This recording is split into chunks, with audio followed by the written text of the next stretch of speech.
नमस्कार दोस्तों। क्या आपने कभी ऐसा सोचा है कि क्या WHO चीन के कहने पे काम कर रहा है? क्या WHO चाइना का एक पपेट है? क्या WHO को बंद कर देना चाहिए? क्या WHO ने कभी कोई गलती की ही नहीं है? इन सभी बातों के जो सवाल हैं, इनके जवाब आपको इस वीडियो के अंदर मिलेंगे। तो आइए शुरू करते हैं इस वीडियो को इन्हीं सभी बातों को ले। WHO चाइना का पपेट है या नहीं है, उससे पहले आपको कुछ उदाहरण से समझना होगा कि मैं ऐसा क्यों कह रहा हूं। सबसे पहले बात करते हैं केस 1 की। केस 1 है ताइवान को लेकर। आप सबको पता है कि ताइवान को चीन अपने अंडर लेना चाहता है और उसकी WHO की मेंबरशिप भी नहीं है, वो भी चीन ने रोक रखी है। इसका मतलब यह है कि ताइवान WHO का मेंबर नहीं है। अब बात करते हैं ताइवान की। दिसंबर 2019 के अंदर ताइवान ने एक लेटर या ईमेल लिखा था WHO के DG को कि आप हमें यह बताइए कि ये जो कोरोना वायरस है ये पर्सन टू पर्सन ट्रांसमिट हो रहा है या नहीं हो रहा है। मतलब क्या ये आदमी टू आदमी फैलता जा रहा है या नहीं फैलता जा रहा है। हमारे को इसके बारे में जितना भी आपके पास डाटा है या जितनी भी रिसर्च है आप हमको दे दीजिए। पर वहां पर WHO ने वह नहीं दी।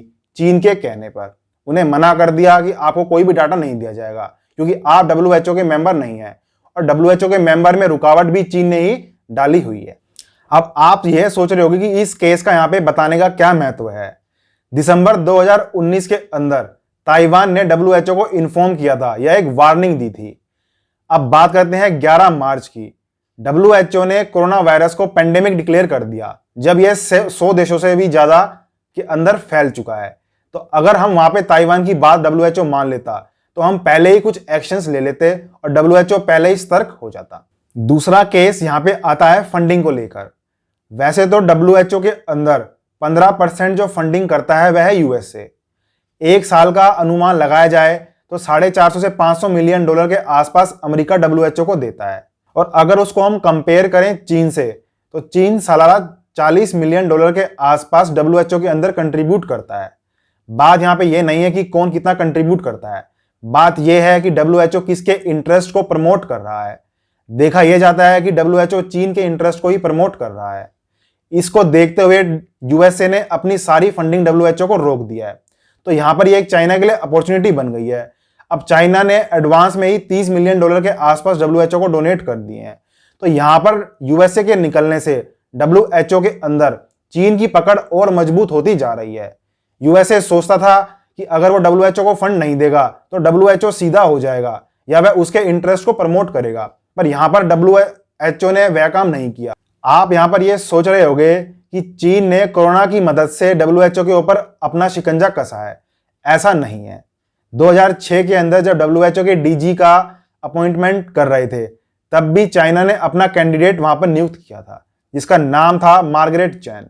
अब हम बात करते हैं जो अभी लेटेस्ट के DG हैं WHO के, जो भी एक बीजिंग की ही चॉइस है या आप यूं कह सकते हैं कि उस आदमी को उस पोस्ट पे बिठाने में चीन का बहुत बड़ा रोल है और आज इसलिए वह चीन का इंटरेस्ट प्रमोट कर रहा है। अब बात करते हैं केस 3 की। बात यह नहीं है कि कोरोना वायरस एक पेंडेमिक है, दुनिया के सारे देश इससे परेशान हैं, सबका ध्यान अपने अपने देश के अंदर हेल्थ सेक्टर पे लगा हुआ है, पर आपको यहां पे यह देखना होगा कि इसकी आड़ में चीन क्या कर रहा है। पेट्रोल के प्राइसेस $0 से भी नीचे चले गए थे। उसके बाद चीन ने क्रूड ऑयल की इंपोर्ट करने की क्षमता है वो बढ़ा दी और बहुत सा तेल अपने देश के अंदर इंपोर्ट कर लिया। अपना रिजर्व उसने काफी हद तक बढ़ा दिया है। इस बीमारी के चलते हुए चीन ने अपने देश के अंदर जितना भी एग्रीकल्चर प्रोडक्ट है उसकी स्टॉक पाइलिंग करनी शुरू कर दिया है। मतलब अब वह उसके भंडार लगा रहा है। अब जिस भी देश के अंदर भुखमरी होगी वहां पे वह उसको अच्छे दाम पर एक्सपोर्ट करेगा और वहां से भी वह पैसे कमाएगा। तो अब आप देख लीजिए कि डिफरेंस क्या है। जहां पर जो दूसरे देश हैं वह तो हेल्थ सेक्टर को सुधारने में लगे हुए हैं, पर वहीं चाइना जो है ऑयल को इंपोर्ट कर रहा है, फूड एग्रीकल्चर से संबंधित जो भी प्रोडक्ट है उनको इंपोर्ट कर रहा है, जिससे वह उनको आगे अगली मार्केट में अच्छे दामों पर बेच सके। तो ये तो कुछ केस स्टडीज थी जिससे आपको पता चल गया होगा कि WHO किसके इंटरेस्ट को प्रमोट कर रहा है। ऐसा नहीं है कि WHO ने कोई गलती नहीं करी है। 147 मेंबर हैं WHO के अंदर और ऐसे बहुत से एरर हैं जो WHO ने पिछले कई सालों में बहुत किए हैं। आइए जानते हैं ऐसे कौन कौन से एरर हैं जो WHO ने किए थे। बात करते हैं पहले एरर की कि पहले WHO ने क्या कहा था और बाद में क्या निकला। पहले डब्ल्यूएचओ ने कहा था कि ये जो कोरोना वायरस है, ये पेंडेमिक का जो रिस्क है ये मॉडरेट है, मतलब ज़्यादा घबराने की जरूरत नहीं है। अब बाद में डब्ल्यूएचओ ये कहता है कि इसका चीन के अंदर रिस्क वेरी हाई है और बाकी देशों के अंदर रिस्क इसका हाई है। और जब बाद में डब्ल्यूएचओ से इस एरर के बारे में पूछा जाता है तो डब्ल्यूएचओ ये बोलता है कि एक ह्यूमन एरर है, किसी आदमी ने टाइपिंग में गलती कर दी होगी जिसकी वजह से ये एरर हुआ है। अब आप सोच लीजिए कि क्या ये एरर एक टाइपिंग मिस्टेक से हो सकते हैं। अगला एरर डब्ल्यूएचओ का आता है इंडिया को लेकर। डब्ल्यूएचओ ने जब कोरोना वायरस इंडिया के अंदर आया था तो एक रिपोर्ट जारी करी थी। उस रिपोर्ट के अंदर डब्ल्यूएचओ ने यह कहा था कि ये जो कोरोना है इसका जो फैलाव है वह कम्युनिटी ट्रांसमिशन है, मतलब आप इसके सोर्स को पता नहीं कर सकते, यह कम्युनिटी में फैलता चला जाएगा। अब बाद में आईसीएमआर की एक रिपोर्ट आती है। आईसीएमआर की रिपोर्ट यह कहती है कि corona virus community transmission stage पर नहीं है और यह पीपल टू पीपल फैल रहा है और इसका जो सोर्स है हम पता लगा सकते हैं कि क्या सोर्स है, मतलब किस आदमी को किस आदमी से फैला है। जब आपको यह नहीं पता होता कि किस आदमी को इस वायरस का सोर्स क्या है तभी यह कम्युनिटी ट्रांसमिशन स्टेज पे जाता है, जो कि डब्ल्यूएचओ ने पहले ही डिक्लेयर कर दिया था और आईसीएमआर आज भी उसका खंडन करता है। तो यह दूसरा बहुत बड़ा एरर था जो डब्ल्यूएचओ ने किया था। तीसरे एरर की बात करते हैं जो कि है यूके से, यूनाइटेड किंगडम से। यूनाइटेड किंगडम का एक शहर है जिसका नाम है पोर्ट टेलबोट।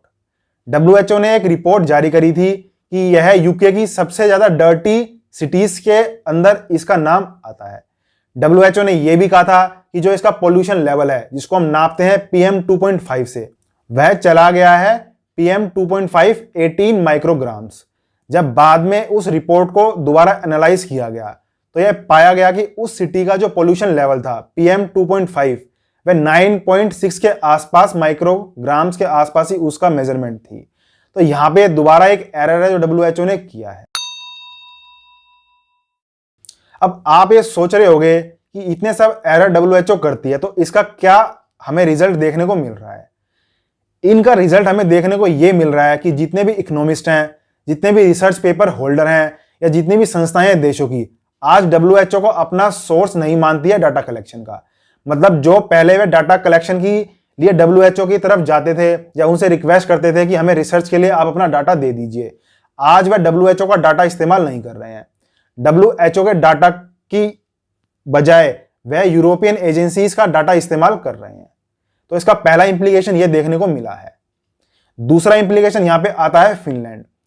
जो प्रोटोकॉल डब्ल्यूएचओ ने दिए थे इस वायरस से लड़ने के लिए, फिनलैंड बोलता है कि यह प्रोटोकॉल गलत है, हमने अपनी कम्युनिटी पे इसको आजमा के देखा है और यह काम नहीं कर रहा है। तीसरा इंसिडेंट या इंप्लीकेशन आता है कंबोडिया से। आप सभी को पता है कि कंबोडिया एक गरीब देश है और एचआईवी से लड़ने के लिए उसके पास पैसे नहीं है। तो वहां पर डब्ल्यूएचओ अपने कुछ प्रोग्राम चला रहा था कंबोडिया के अंदर एचआईवी को रोकने के लिए, पर बाद में यह पाया गया कि जो भी किट कंबोडिया के अंदर डब्ल्यूएचओ इस्तेमाल कर रहा था वह बहुत ही महंगी थी और हार्मफुल थी।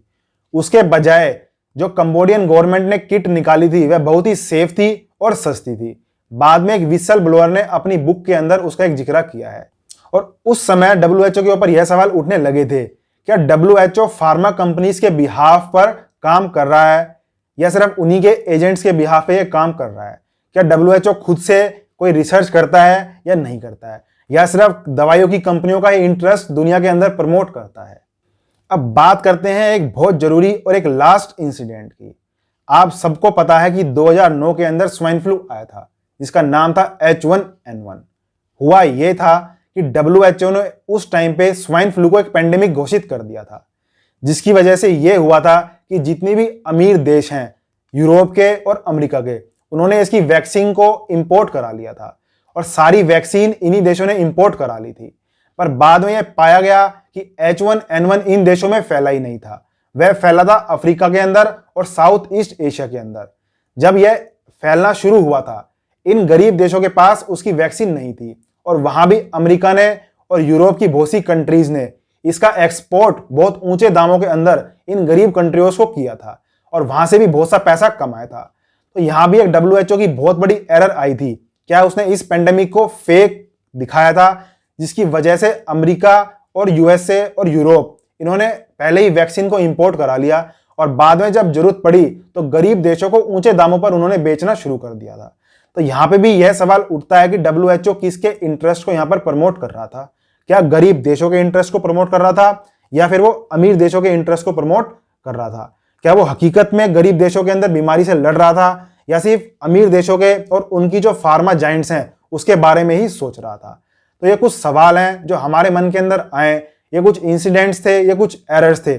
उसके बाद आपको डिसाइड करना है कि क्या WHO को बंद कर देना चाहिए, क्या एक नया मैकेनिज्म हमें नहीं खोजना चाहिए, क्या कुछ ऐसी संस्था नहीं होनी चाहिए जो इन फार्मा कंपनीज और अमीर देशों के एजेंट्स के तौर पर काम ना करे।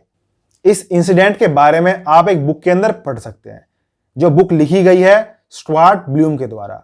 आपको पता चल जाएगा कि H1N1 को किस तरीके से WHO ने फेक घोषित किया, उसके बाद दवाइयों का कारोबार हुआ। आपको मेरी वीडियो से अंदाजा लग गया होगा कि WHO किसके इंटरेस्ट पे काम कर रही है। आज WHO सिर्फ एक पपेट बनकर रह गई है। अब हमें यह देखना है कि इंडिया का इसके अंदर क्या रोल है। क्या इंडिया को अपनी फंडिंग WHO के अंदर बढ़ानी चाहिए? क्या इंडिया को USA के निकलने के बाद अपना कंट्रोल WHO के अंदर बढ़ाना चाहिए, या अगर नहीं बढ़ाना चाहिए तो हमारे पास क्या रास्ता है? सोचिए जरूर। इसी के साथ मैं अपनी वीडियो खत्म करता हूं। नमस्कार।